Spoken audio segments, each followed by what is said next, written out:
Hello, everyone, and welcome to this week's Hinge Points. I'm Denny Bessner, here as always with Matt Christman. This week, we're going to talk about one of the most important turning points in not only American but world history, and that is essentially the presidency of Harry Truman.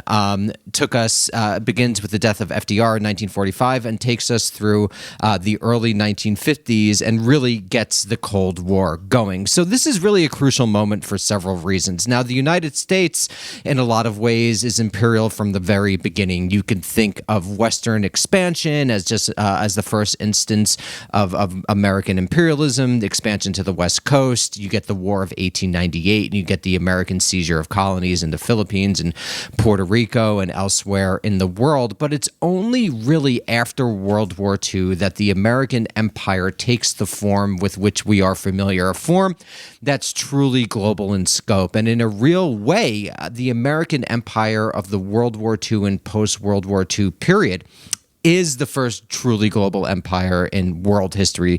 Neither the Romans nor the Ottomans nor even the British were truly global in scale like the American empire, with its hundreds of military bases, its enormous defense budget, and everything that makes it so great to be an American today.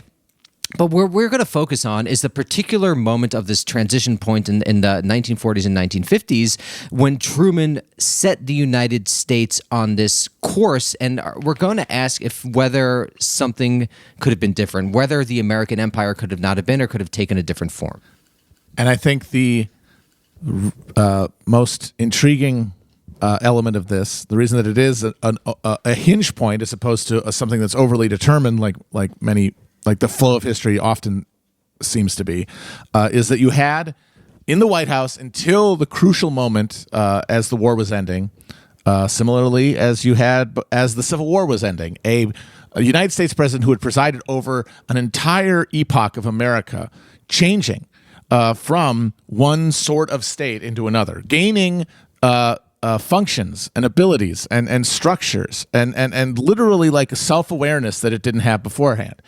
And FDR presided over this entire process while negotiating this power alliance between the traditional finance capital of the East Coast, America's manufacturing capital, the working class as represented in labor unions, and then their activism within the Democratic Party, but also, the Communist Party and all sorts of radical formations within the United States at that time. All of them allied in this moment of crisis in a popular front against fascism and in collaboration with this capitalist government. And then you had the mass of Americans who, by the end of the war, had identified Franklin Roosevelt with this entire process and who had a deep filial relationship with. Even though he was ailing in 1944 and was seeking an unprecedented fourth term, there was essentially no internal resistance to him running again at that point because of his deep identification with the war effort, but also the effort to build a state that could win the war. And in so doing, the person of Roosevelt we see in his governance, in the way he responded to Stalin and Churchill in negotiating the course of the war, but also the way that he related to the incipient anti-colonial movements in the rest of the world and in the anti-American national movements within Latin America, where the Monroe Doctrine had by long time had certainly by now completely wore out its welcome. And you see this willingness to imagine the post-war world as a continuation of the collaboration that had won the war, a collaboration between the United States and the Soviet Union and the peoples of the colonialized world seeking national self-determination, instead of what we got, which is capital-directed war on behalf of a new American imperial machine. And I think it's really important here to highlight the person of Roosevelt. And this is crucial not only for explaining this particular moment in American history, but it's also crucial for asking the larger question of how much agency do particular historical actors have in a particular moment, or does structure define everything? Was a Cold War inevitable, or was the death of FDR the really crucial thing that allowed the Cold War to happen. And this is really crucial because I think as Marxists, both Matt and I tend to the side of structure, tend to the side of large-scale historical change, ultimately rooted in the means of production, who controls them, how and why, and how transformations in capitalism engender macro shifts in American history and in global history. But I do think, at least for me, and I'd like to hear what you think about this, this is one of the instances where the death of Roosevelt actually pushes things in a particular direction for a variety of reasons. So as you said, Roosevelt is really crucial because he essentially in the 1930s and through the New Deal creates the capacity for the modern American state. Famously, the Securities and Exchange Commission, the SEC, the Federal Communications Commission, the FCC, and a bunch of other of these regulatory agencies are created by Roosevelt, the so-called alphabet soup agencies, the WPA, the CCC, all of these things. And this really does, for the first time in American history, begin building a state capacity. And this is crucial to our story because it's Truman who in the late 1940s undertakes what some historians, and I think this is a good way of looking at it, refer to as the Second New Deal, the sort of second structure of alphabet soup agencies, the NSC, the National Security Council, the NSA, the National Security Agency, the CIA, the DOD. All of these alphabet soup agencies are essentially the continuations of the New Deal, but to manage instead of an emergent American state. It's to manage a global order, a global imperial order. So FDR is really crucial for, I think, laying the groundwork for the state. But he's also crucial because as a person, he has a very particular relationship with people like Joseph Stalin and Winston Churchill, and particularly his relationship with Stalin, I believe, was close enough that you would have been able to actually avoid the Cold War that quickly emerged. And it's because Truman didn't have that, not only didn't have that relationship that Roosevelt had with Stalin, but was, I think, insecure, was trying to assert American might, that you get the Cold War in the form that it took. Absolutely. I mean, when it was FDR, Stalin, and Churchill in a room, the odd man out was always Churchill, and he knew it. My favorite story about that is they're sitting around deciding what to do with post-war Germany, and Stalin makes the absolutely reasonable suggestion that they should have gone with, that they need to execute the top 50,000 members of the German military officer class. And Churchill just goes red in the face at the very prospect of executing people who are fighting for their country. And FDR says, well, how about 40,000? And it gets Churchill so mad that he almost leaves the room. Like, Churchill... yeah, he was the guy defending this like rump delusional empire that was literally at this point already dead and didn't know it. Of course, it was being represented by this pathetic martinet. But whereas Stalin stood for a Soviet experiment that had like seen the limits of its abilities and is like confronting them and certainly now knows like what it takes to survive. And a guy in Roosevelt who I think genuinely did believe that he was managing a transition away from capitalism. I do believe he thought he was doing that. I think he thought that in the next couple of generations there was going to be a transition. I think that's fair. Yes. And of course, you know, for an orthodox communist, you say, well, fuck that. That's fantasy revisionism. But he's the last American president to think that. That needs to be remembered. Like, this is the end of that idea that a president could operate on the assumption that he is part of a project that abolishes capitalism. That's over with the death of FDR. And as materialists, though, we would have to stress, like, his particular desires are beside the fact, except for the fact that he is representing a massive coalition, and his personal views are therefore meaningful because he can marshal that part of his coalition the same way he did to defeat John Nance Garner at the 1940 nomination. John Nance Garner, Cactus Jack Garner from Texas, the Democratic Speaker of the House, had been FDR's running mate in 1932. And he represented the Southern, more reactionary wing of the party. And he dutifully served for 8 years as vice president, hated every minute of it, famously described the job as not worth a bucket of warm spit or piss, depending on your preference, and did this with the assumption that after FDR had served his 2 terms, which everyone had understood since Washington is how many terms you serve, that he would get the nomination. And FDR challenged him at the convention. And even with the entire South behind Garner, the business interest behind Garner, and precedent behind Garner, FDR got that nomination because he had this support.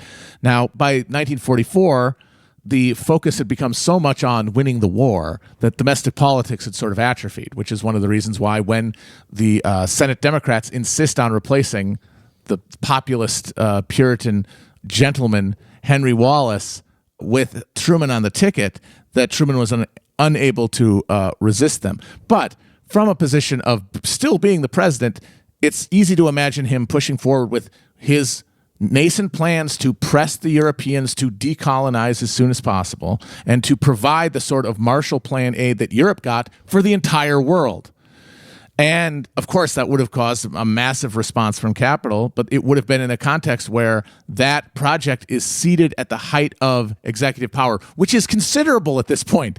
Hypothetically, this is when the leader of the free world becomes a guy, and this could be the guy.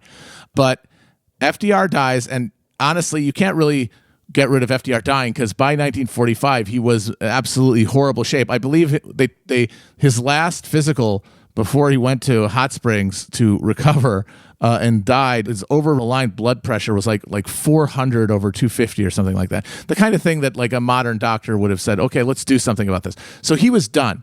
So the real what if is if there had been a different array of forces at the convention to keep Wallace on the ticket, Henry Wallace, who is the next step from FDR in terms of a patrician from the bowels of American capitalism who had been culturally turned towards socialism, that would have been Wallace. But instead, he was replaced by the machine hack, Harry Truman, who's owed his entire political allegiance and his entire political identity to the Democratic Party, stripped of any ideological concerns whatsoever.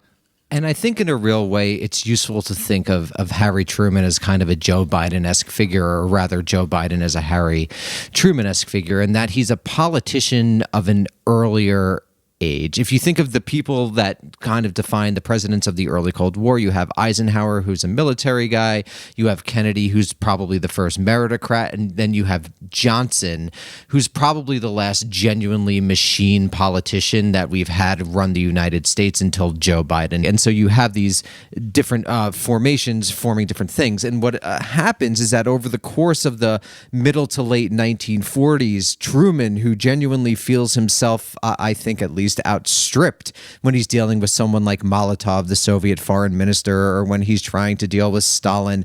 He makes a series of insecure decisions that eventually result in the World War II alliance, the United Nations as it was called at the time, and that's why the institution is named the United Nations, essentially falling apart relatively quickly. So that by 1947, essentially the Cold War breaks out. The division of Germany is solidified. The Western allies of France, the United Kingdom, and the United States solidify into their own zone against the Soviet zone.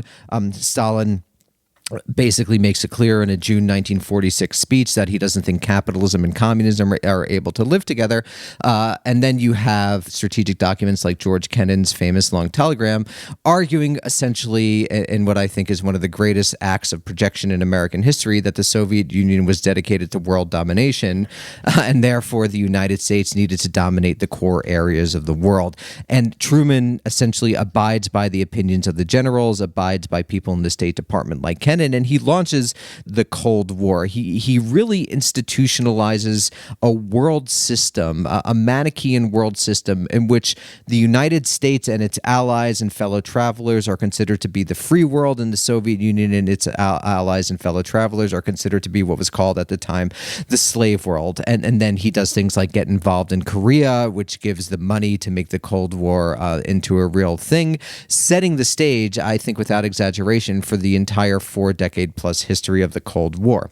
And so the great question is what if it wasn't Harry Truman, but what if it was Henry Wallace who was vice president? And this is a real question because immediately after he is no longer vice president, Wallace becomes commerce secretary, I believe, under FDR. He actually becomes the editor of the New Republic, and he's really kind of a one world guy.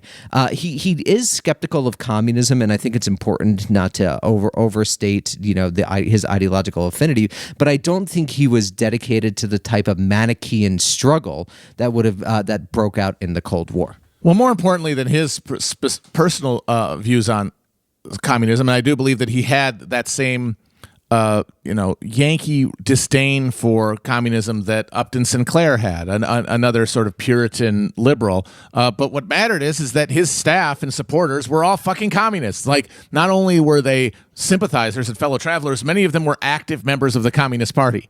This is a thing that later reactionaries would point to as evidence of the need for a Red Scare. But of course, what they're really pointing to is their opponents in a battle for control of the Democratic Party and the direction of the American state after World War II.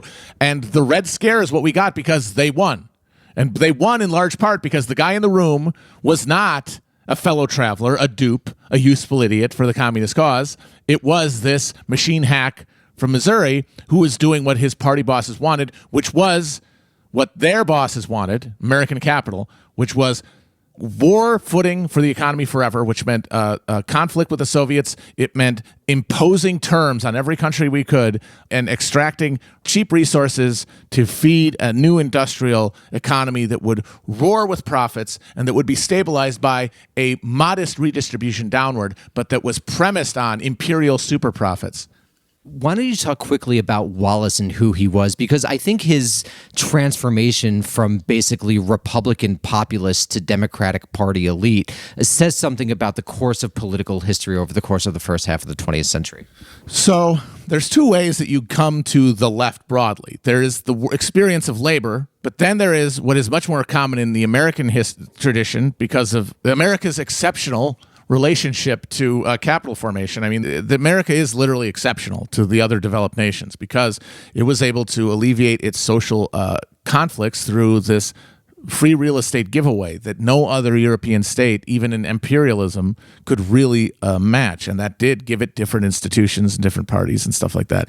But you still have, even with that, thanks to the Depression, by the 30s, a very militant, organized, working class left movement, including people who were self-identified communists at every level of the labor movement. The Congress of Industrial Organizations breaks away from the American Federation of Labor to pursue a more radical conflict with capitalism in the 30s and is chock-a-block with very dedicated, very intelligent communist operatives who are coming out of the labor movement. But the other way, the way more that is common in this middle-class country we have, is through affect and through personal morality. And that means that the archetypal progressive and liberal who emerges from the middle class is horrified by capital's excesses and tries to ameliorate them technocratically through technocracy of government, which is what the progressive movement was, and then through technocracy of administration.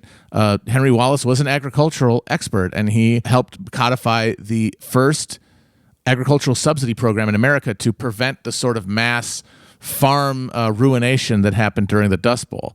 And that tradition, that better government tradition in the middle of the country was Republican. It was a residue of that old abolitionist Republican Party. The Democratic Party in those parts of the country represented drunk Irish in the cities and Jim Crow Klansmen in the South. It was not a party of advancement. It was not a progressive party. The Republican Party, the party of Lincoln, was. And that's where you saw that energy flowed. This is the same sort of current that produces later radicals like George McGovern. But at that point, it's in flux between the Republican and Democratic parties. But then it is the New Deal and the Democratic Party putting itself to the mission of reforming capitalism radically that draws all of these erstwhile Republicans to it. Like Fiorello LaGuardia, the fusion Republican mayor of New York, endorses and supports FDR all through the New Deal. So Wallace is being pulled by this moral repugnance for capitalism that is failing and a technocratic desire to find a cure.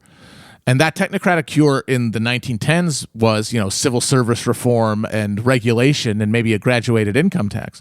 But by the 30s, by the war era, the insufficiency of that is pretty clear. And so now the technocratic, earnest, liberal prescription for the American capitalism is for it to be euthanized and for it to be replaced by scientific socialism.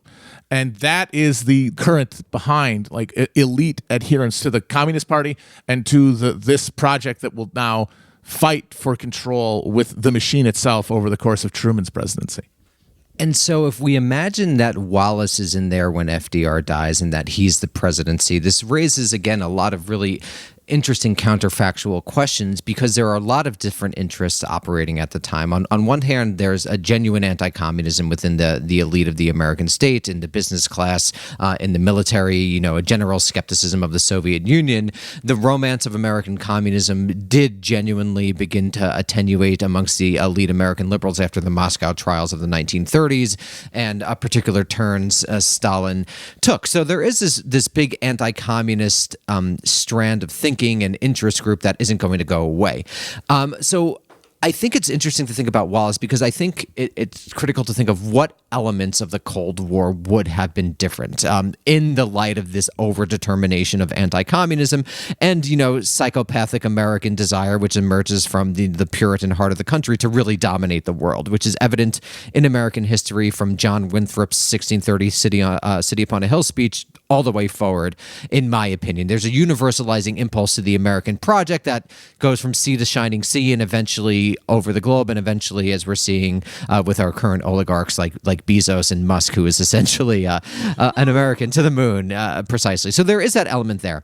But what I do think would have been different under Wallace is I think whatever form that emergent national security state took, it wouldn't have been the peculiar form that it wound up taking, which is this public-private partnership. And that's crucial because by creating, for example, by having the American research apparatus exist primarily in think tanks or at Ivy League universities, which is what Truman did and was an effort that Truman and Eisenhower in particular promoted because in some real way they were skeptical, at least in some regard, about large state power. I don't think you would have necessarily gotten that under Wallace. And that's crucial because when an institution like, let's say, the Rand Corporation, which is the first think tank in modern American history, is outside the official structures of the American state, it's very difficult to regulate and it's very difficult to figure out what's going on. And it's not a surprise, for example, that Daniel Ellsberg had to steal the Pentagon Papers from the Rand Corporation, which is where he was an employee. So I think under Wallace, there would have been a general skepticism of those private, what they called at the time, private interests that just really wasn't there under Truman, and that Truman in a genuine way allowed himself to be pushed around by what might be considered the elite conservative reaction, people like Vannevar Bush, people who are pushing the American state in a particular way where it's not really a state but an amalgamation of public and private institutions that exist in different places of the country and that are subject to different forms of authority. I think the crucial thing with Truman is that when these guys are pushing this on him, they're pushing against an open door because he has no prior commitments to the project. He has no personal psychic investment. He has not supplanted his ego to a project. Like FDR, like all American presidents, is a fucking ego monster. Was a demon. Was trying to turn himself into a god. Horrifying. But his idea of what that meant was socialism. He is imagining himself as a founding father of a new, rationalized, humane human order. So he was invested in that. And Wallace, consumed by the exact same idea, would have also pursued that same dream, and the full-blown commies around him would have certainly helped. Truman had none of that. He was a failed haberdasher who became a judge because he got a favor from the Pendergrast machine in Kansas City, and then they pushed him up through the ranks. Politics was, as Wax Weber said, a vocation for him. It was not in a place for him to have feelings or believe anything. He had, I'm sure, beliefs, and he seems to have gotten very invested in the idea of creating universal health care, and he did have a genuine antipathy toward the fat cats who ran the country, but he had no connection to a movement. He had no connection to a program. And so when he comes under pressure from these institutions and the representatives of them, there is no pushback. he is going to take the path of least resistance. And since there's no resistance within him, it's always going to flow towards what capital wants. And I think one of the fundamental branchings in American history is the fact that Wallace was already on record before the 44 election on opposing the private copywriting of publicly discovered scientific research.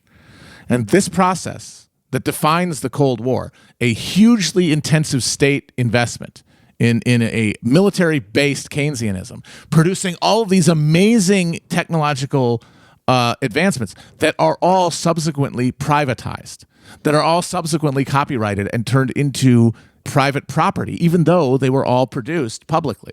And that process begins under Truman, and this copyright regime emerges where, because at the end of the day, capital doesn't want the state to have that much access to that much like actual technological power, potential, leverage.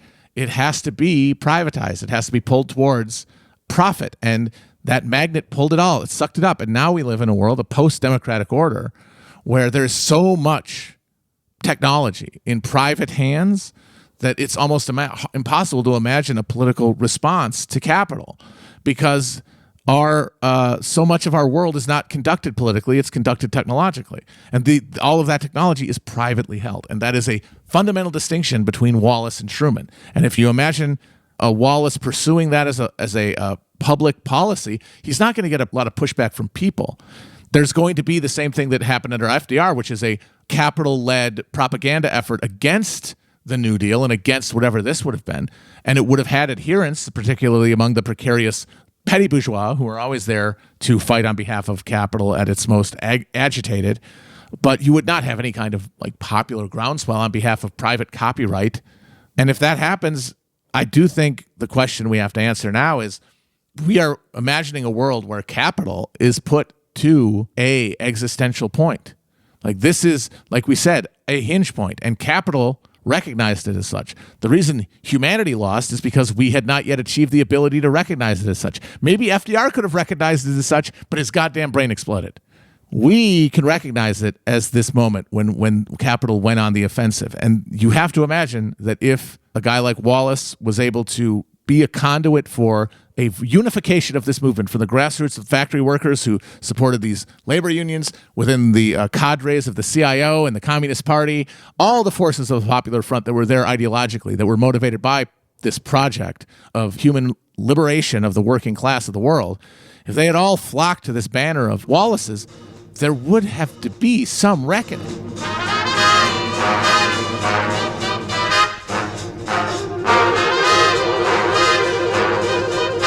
I think you really hit the nail on the head, and I think to understand why, we've got to go a little bit back to the 1930s. So the 1930s is in my opinion, probably the most important decade in the 20th century, because it's where a lot of the currents that we're still dealing with, even a lot of the political language, everyone's talking about fascism today and totalitarianism and authoritarianism to a large degree, to a not insignificant degree. These are all products of the 1930s. And so the 1930s is a very complicated decade, because on one hand, like Matt was saying, you have for the first time in American history, a genuine mass mobilization of different interest groups, different classes, different racial groupings, different ethnicities together under the banner of the New Deal. You get the mobilization, the effective mobilization of large-scale forces, mass politics. And in fact, we still today talk the language of mass politics, even though in my opinion, we actually, as masses and as individuals, don't actually have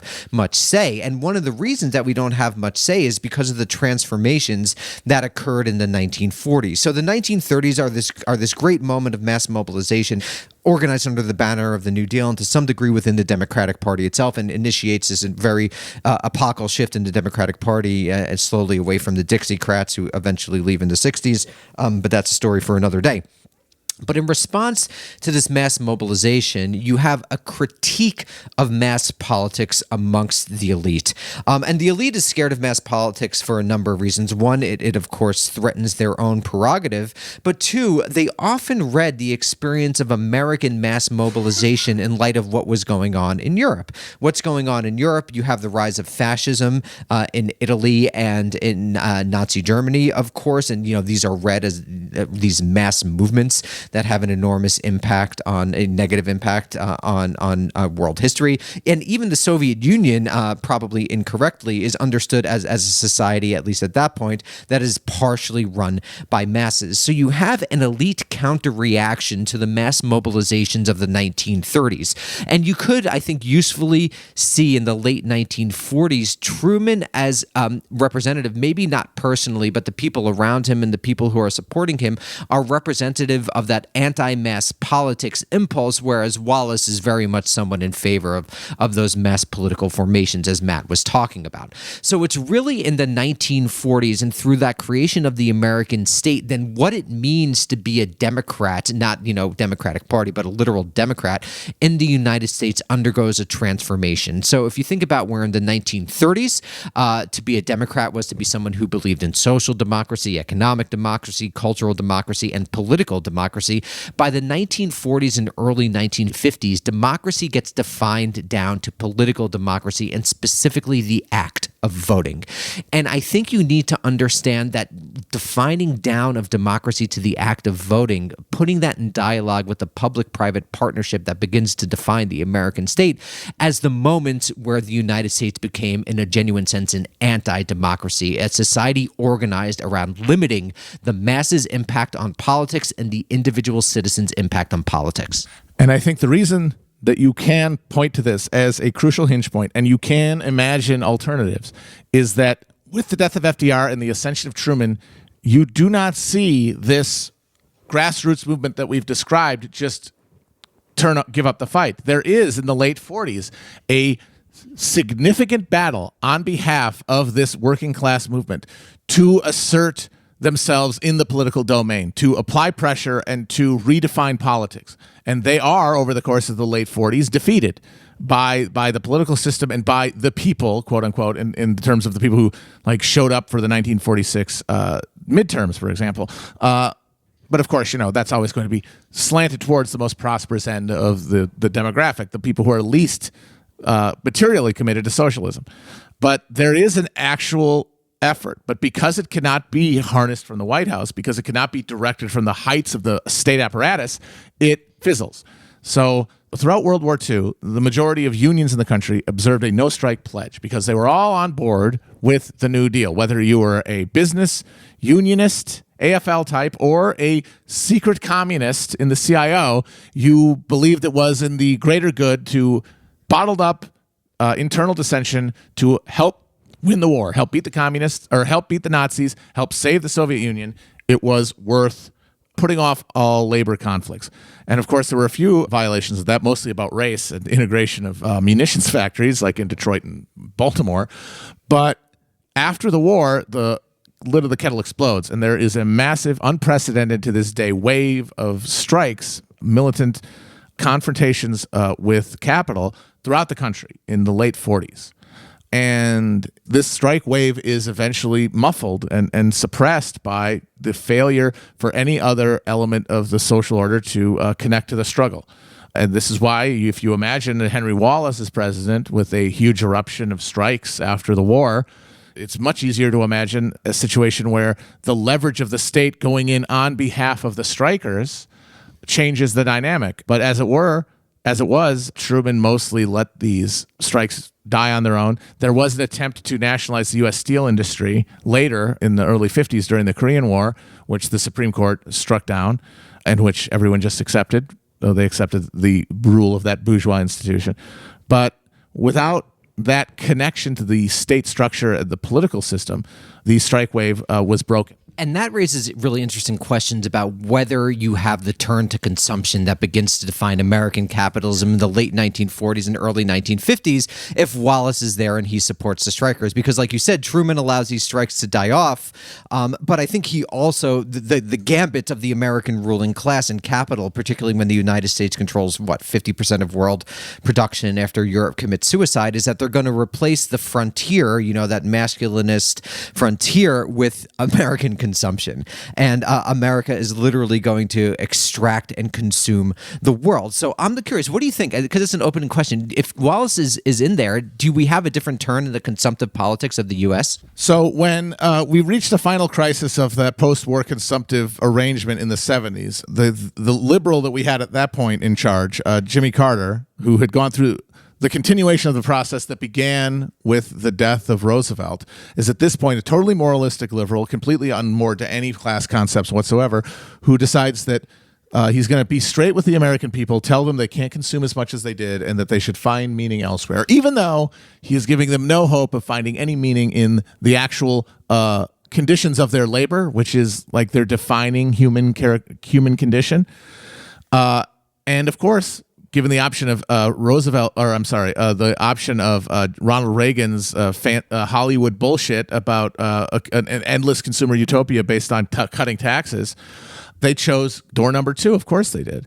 But I don't think that's the same situation that you see in 1945, where the American public at that point had experienced nothing but, for the last 2 generations, privation, misery, and trauma. And you had millions of American men coming home from a traumatic experience that no one you can think of, if you're listening to this, probably can compare to. Something that none of us growing up have ever had anything like. The kind of trauma of experiencing World War II at the end of a gun, just beyond comprehension. And they were coming home having believed they won something. But what that thing was up for grabs. They were not coming home demanding it be a quarter acre in the suburbs and a TV dinner and Sullivan show. They were not clamoring for that. That's what they got, because the people who were in a position to make these grander decisions and set these agendas that people can then respond to were all opposed to anything other than that, who were fixated on creating this extraction machine that would be just a giant drill into the heart of the world, sucking everything else out of it, turning it into this military machine to dominate the space, and then this place for people to just mindlessly consume. And just very quickly, it's not for nothing that, the Anthropocene, which is a concept that I might have some issues with, but generally the starting date is pointed to the early 1950s, when basically human-caused climate change begins to genuinely shape all of the world. Because this is where capitalism makes a deal with not just America's, but every government on Earth, that you will not have control over production as people, as workers. You will have the ability to consume.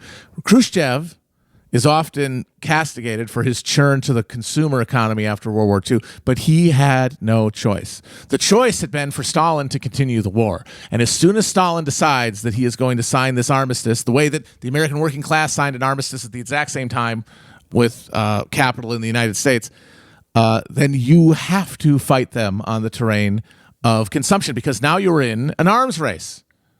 You will be taken over unless you build this machine of death, which is dead labor that cannot be recuperated in the community, that does not give social value. You are committed to this. And that means that you are committed to extracting surplus labor from the workers, which is alienated from them and that undermines their faith in the system they live in, communism, and that can only be assuaged with consumer choice, the same way we have in the United States. But all of that starts in Washington, and all of that starts with Truman picking a side, committing the states to that side, and then dictating to these millions of Americans who had a very wide idea of what this thing they'd won would be, a very narrow notion. It's going to be consumption, pleasure, capitalism, and if you don't like it, you're a fucking communist and we'll fucking kill you. You will not have anything. And with that option, people chose the most logical, rational thing. If you have Wallace in there and you have this state contest with capital, I think these same traumatized troops coming home are going to experience that question as a live one, not as something dictated to them. Like, oh, we actually get to choose what we fought for, what this was worth. And I think they would choose, if they had a state reinforcing it and giving them a thing to do to support it at every moment, instead of just a state happy to let capitalism just define happiness through mass culture without any intervention, they would choose to have more control over their lives. And I think that's absolutely true, especially when you consider that World War II was a paradigmatic mass experience. That when you're, fighting in the Ardennes forest, or you're traipsing through Western Germany, or, you land on D-Day, or you're in southern Italy, you're relying on the person next to an incredible degree, where that person becomes more than your brother. They become, a literal extension of yourself. So one of the great puzzles of modern history is how that incredible mass experience wound up producing the equally incredible American individualism of the 1950s. If you think, the paradigmatic experience of the 40s for a lot of young men was sitting with your brothers in arms, and compare that to the paradigmatic experience of the 50s, which is driving on the interstate highway system in your extractivist automobile, it's a totally different world. There was a legitimate anxiety among the political class in the United States in the late 40s about what to do with the veterans. They were considered a scary live wire. Like, people were remembering like the fucking the Putney debates, and the levelers. Like, you've got these trained soldiers now coming back to America with certain demands for their sacrifice. And there actually were several instances. One of the most prominent, I believe, was in Tennessee, of a local political machine being resisted by returning veterans who were no longer happy to just let, the machine do the work. They wanted to be in charge of their lives politically. And the local sheriff-led political machine rigs an election, and these local veterans get their fucking guns and go to town square. And they end up forcing a new round of voting and like an overthrow of the local power. The fear that could be extended not only to politics, but to labor relationships was genuinely haunting to the planners after the war, and getting people into quarter-acre lots in the suburbs with amenities and a big fucking Buick was incredibly important. And that's why you see this rolling out of the red carpet to the American working class, the white American working class at this point, because anything to give people somewhere else to put their focus. Because if it's relatively easy and intuitive to pursue a political mobilization after the war, if it makes sense to you and your friends to keep fighting domestically for something, if it feels worth it to do, you'll keep doing it. But if there's nothing, if there's no social signal that you should do that, if every social signal tells you that you should actually buy a house and watch TV and forget about everything that happened, just forget about all that stuff. It's okay, you can. You'll be eating a burger in your on your grill. You won't be thinking about your friend's fucking guts blown over half of the city of Monte Cassino. You don't have to worry about it. You can just vibe out. Don't worry. And so you see this massive explosion in working class, white working class standard of living. But that is what defines the political terrain of America since then. And so by the 70s, you don't have this like raw live wire population that like is willing to sacrifice for something that matters. You have people who have never sacrificed for anything and whose relationship to the state and to the system and to capitalism is one of a happy, well-fed beneficiary. So how can they politically mobilize against a rearranging of the political economy? They can't. It happens behind their back. And then they get to choose a fairy tale to tell themselves about what just happened. And of course, they chose Reagan's. And then I think, first time as tragedy, then as farce. With today, people are play acting the revolutionary moments of the past with things like January 6th and whatnot. And one of the reasons that I'm not worried about this is because they're actually not veterans. And like you said, they are just the beneficiaries of capitalism in a real way, and wouldn't die for any political project because they don't really believe in any political project. And I think that's been demonstrated. And one thing that's always, struck me about the veterans is that the people who couldn't, amalgamate themselves to the society, do things things like form the Hells Angels, form motorcycle gangs, adapt this hyper-nihilistic politics that prefigures the nihilistic politics that I think have become ever more popular in the last 15 or 20 years. And just speaking of fear of veterans, the first modern serial killer, the famous Walk of Death, was a veteran, and this was Howard Unruh, I believe a soldier of German descent from New Jersey, was the first modern serial killer, and people could look up the Walk of Death. It's a tragic but interesting story that says a lot about what people's anxieties and fears were in the late 1940s. But I think we should conclude on another important moment that I also think would have been different under Wallace, and that's the Korean War. So I think it's important to underline that the Korean War is really what gives the Cold War the money that it needs. Before the Korean War broke out, a man named Paul Nitze oversaw the creation of a document called NSC 68, National Security Council Document 68, which effectively called for massive funding of the Cold War that, frames the battle with the Soviet Union as this existential Manichaean struggle and argues that the United States needs to fight this Cold War. And removes the mechanism for funding that war from democratic consideration. Exactly. So it's really the institutionalization of the Cold War. But importantly, this document actually doesn't go anywhere until the Korean War breaks out in June 1950. And Truman decides to really go balls to the wall in the Korean War. And between 1950 and 1953, the United States and, leading a UN force, a United Nations force, essentially pursues the most barbarous, at least in terms of per capita casualties, war of the 20th century, more barbarous than World War II and more barbarous than Vietnam. There are 3.5 million Korean casualties. And what the Korean War does, famously referred to as the Forgotten War, but what it does, it essentially puts the United States on the Cold War track for good. The Cold War is institutionalized, both in terms of the state formations that we were talking about and also in terms of the security commitments that the United States is going to make. The United States is going to fight a ground war in Asia. That was unimaginable in a real way before World War II. And of course, then it goes into Vietnam and what some historians have called the Cold War's killing fields. Paul Thomas Chamberlain in particular has called Asia the Cold War's killing fields. And I do think if Wallace was in there, I don't think he would have committed troops to Korea. I think that would have been viewed as an imperialist war. And so if Wallace is not in there, then you essentially don't have the institutionalization, the securitized institutionalization of the Cold War, the thing that really gets the military-industrial complex going and really makes Americans ready, that they're prepared to fight a series of wars after World War II. World War II wasn't the war to end all wars like World War I was supposed to be. It was never framed that way because American hegemony always depended on these types of military interventions that were defined in the Korean War. And I think, at least, Matt, I don't know what you think, but I don't think Wallace would have gone into Korea.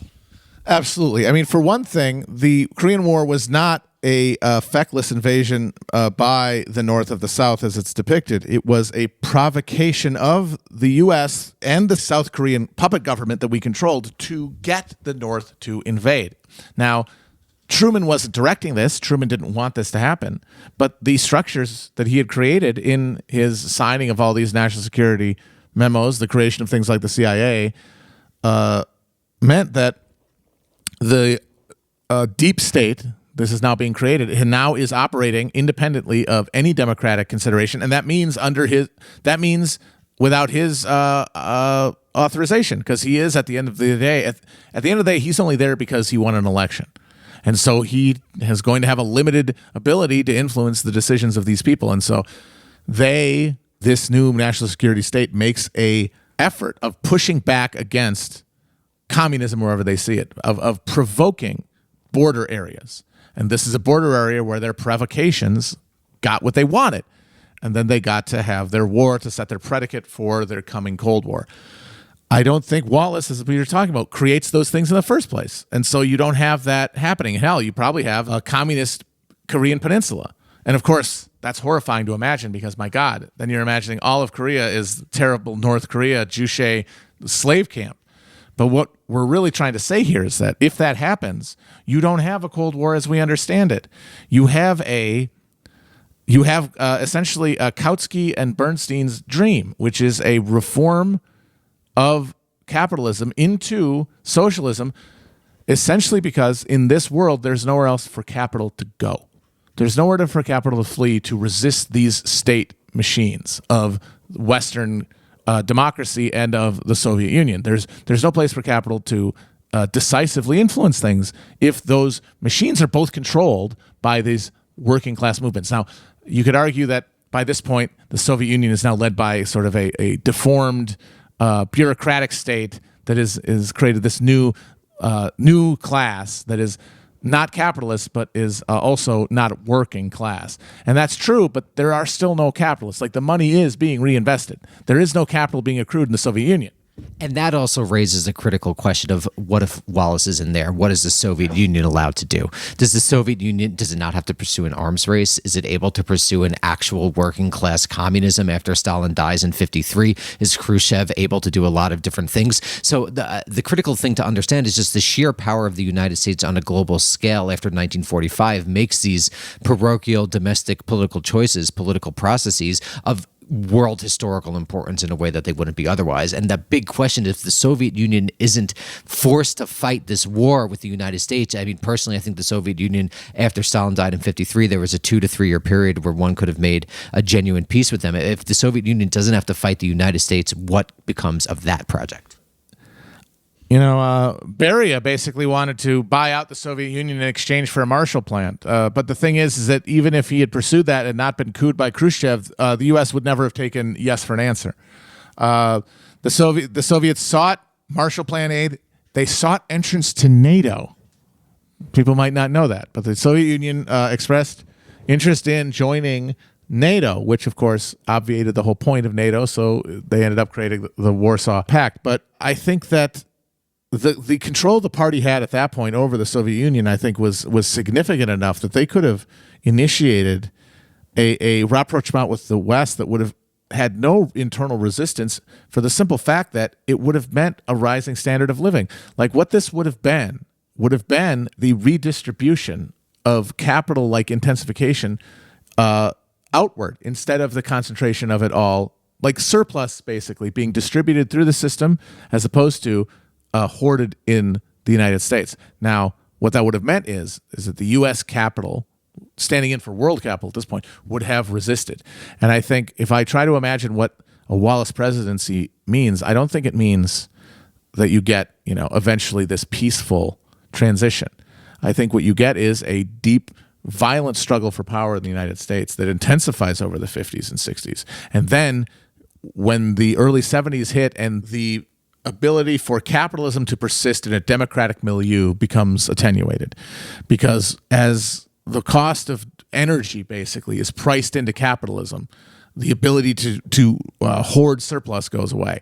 And that means that the place for capital goes away. Its inefficiencies must be seized by the people, and that will be resisted. And I think that you would still have a defining moment in the 70s the way we did throughout the Western world, but it would have gone the other direction. And then this also raises the crucial question. If, let's say, you don't have all those nuclear anxieties, which a lot of psychic energy goes to in the 1950s, which is basically a product of the arms race between the United States and the Soviet Union. Everyone and their mother is, ducking under desks. They're freaking out. People are talking about building like gigantic underground cities so that 100,000 of the best Americans could survive this nuclear conflagration. And just a lot of psychic energy is, I think, channeled toward the essential, useless vortex of nuclear anxieties. So what if those anxieties aren't channeled there, but they're able to be, put in class conflict? They're able to be put in the class conflict that had been really gestating since the 20s and, went into overdrive with the 1930s. That's absolutely the deal, is that in the 50s you have this steady hum of anxiety that the world is going to end at any moment, and that can only be sublimated into consumption. That's the only place it can go. But like the idea of nuclear annihilation, that is just the cultural symbolic language of a deeper anxiety about where your society is headed. An awareness that this thing cannot last forever. An awareness that you are killing the earth. Like, we know that.